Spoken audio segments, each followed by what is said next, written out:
Hey everyone, welcome back to my channel. আমি সুজি চলে এসেছি আজকে আবারও একটি নতুন মিনি ব্লগ নিয়ে। তো দেখো, আজকে এখানে আমি জলখাবারের জন্য বানাচ্ছি ভেজ চাউমিন। আমার মতো কে কে তোমরা ভেজ চাউমিন খেতে ভালোবাসো অবশ্যই কমেন্টে কিন্তু জানিও।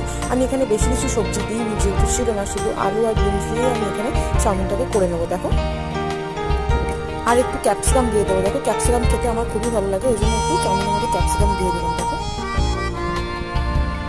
আর একটু কাঁচা লঙ্কা দিয়ে দিলাম। দেখো, ছিঁড়ে, যার জন্য গন্ধটা খুবই সুন্দর হবে। নেড়ে নিলাম ভালো করে। মাঝে মাঝে এরকম টিফিন টাইমে এরকম নিরামিষ চাউমিন খেতে বেশ ভালোই লাগে। খুবই অল্প পরিমাণ দিয়ে আর সুস্বাদু খেতে হয়।